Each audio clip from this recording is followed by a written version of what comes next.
जल की यात्रा तो अपने भीतर झांकने की यात्रा है मेरे लिए। रॉबिन भाई से मिलना हमेशा एक संयोग रहता है। आप इटावा से हैं, मेरी जड़ें हैं यूपी में, तो इनका मसूरी आगमन हुआ तो मुझे लगा कि मसूरी के कुछ स्कूल, कुछ कॉलेज, कुछ यहाँ के जर्नलिस्ट जाने कि कुछ लोग इस तरह भी जीवन को देखते हैं, जिस तरह उन्होंने अपनी बात का समापन किया कि जिस सरकार की तरफ हम बड़ी उम्मीदों से देखते हैं, वो इन्होंने कितनी सरलता से कह दी कि सरकार जो है वो समाज का एक हिस्सा है। समाज, हमारे ही समाज में से तो लोग कुछ चुनिंदा हो जाते हैं और कुछ सरकार हो जाती है। पर निश्चित रूप से जीवन, जल, जंगल, जमीन, ये सब ज से मुझे लगता है रॉबिन भाई इसलिए लिखे गए हैं क्योंकि इनका सबका शाब्दिक अर्थ एक है। किसने इसको क्या अर्थ ले लिया वो उसका मन जाने, उसकी परिभाषा जाने, उसके अपने संस्कार जाने। पर निश्चित रूप से मैं अपनी दुकान पे मैंने इन्हें आमंत्रित किया, पहाड़ी भोजन कराया और इनको बताया कि वह अपनी यात्रा में आप पहाड़ी भोजन भी लें। तो इनको बड़ा अच्छा लगा कि यहाँ पर एक कपल बैठा था, उसने शिलाजीत पानी पिया और वो क्योंकि हम लोटे में पानी सर्व करते हैं वो गिर गया। तो बिल्कुल मेरे मुंह से अचानक ये निकला कि अगर ये गिर भी गया तो क्या हुआ, इसी के तो बने हुए हम। तो अगर आप इनकी यात्रा का आधार देखें तो आप सिर्फ इस बात को समझें कि हम सिर्फ पानी से बने हुए हैं, जस्ट मेड ऑफ वाटर। उस जल को कीमत जिस दिन हमें पता चल जाएगी उस दिन ना हमें सरकार की तरफ देखने की ज़रूरत है ना किसी समाज की। मैं ही अपने आप में समाज हूँ और मैं ही अपने आप में सरकार हूँ और जल मेरा आधार है। मेरे लिए जल ही जीवन। गंगोत्री माँ गंगा के उद्गम से जन जन से जल संवाद अभियान शुरू किया है जो रामेश्वरम तक जाएगा। 9 राज्य और 45 जिलों से होते हुए है पैदल यात्रा जाएगी, जिसमें हम माँ गंगा के पवित्र जल को रामेश्वरम स्थित शिव जी पर अर्पित करेंगे।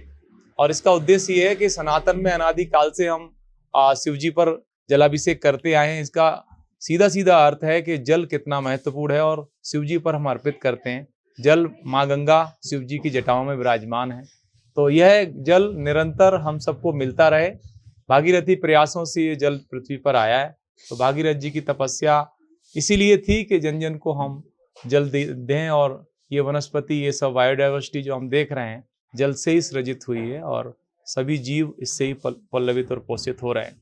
आज पूरी दुनिया के अंदर जल संकट है और इससे निवृत्ति पाने के लिए हम सबको एक साथ साझा प्रयास करने की आवश्यकता है, जिसका एकमात्र विकल्प है कि हम संवाद करें, जल के प्रति हम संवेदनशील हों और जल के बारे में जब तक हम अपने अंदर आत्मचिंतन नहीं करेंगे तब तक हम उसके प्रति संवेदनशील नहीं हो सकते।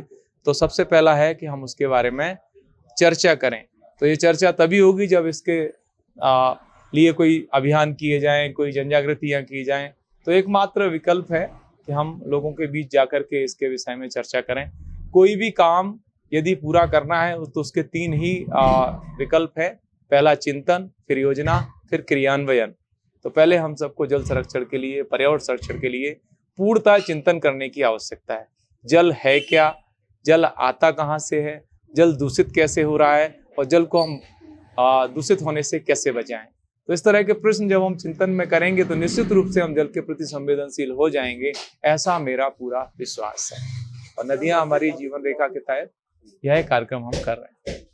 एकाएक तो नहीं, हमने देखा कि आज पूरी दुनिया के अंदर सबसे भीषण समस्या किस चीज़ की है, तो जल की समस्या हमको देखने को मिली। कोविड में हमने देखा था कि ऑक्सीजन का क्राइसिस पूरी दुनिया को झेलना पड़ा और हम सब, बहुत सारे ऐसे लोग थे जिन्हें हमने अभी अपने बीच में नहीं है, खो दिए।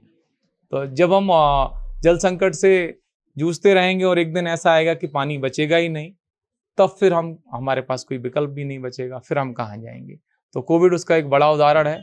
हमारे साथ हमारा 6 साल का बेटा, हमारी पत्नी रागिनी सिंह, पीयूष सिंह, हमारे साथी रविंद्र सिंह, उनका 8 साल का बेटा अभिराज सिंह और हमारे साथ अमेठी से श्री रामधीरज सिंह जी हैं, जो हम 6 लोग निरंतर इस अभियान में पैदल यात्रा कर रहे हैं। और आप सभी लोग हमारे साथ हैं ऐसा हमें पता है। और जब तक हम इन विषयों को संवेदनशीलता से नहीं देखेंगे तब तक हमें इस तरह के संकटों का सामना करते रहना पड़ेगा। तो हमें इसके लिए भी आगे आना चाहिए।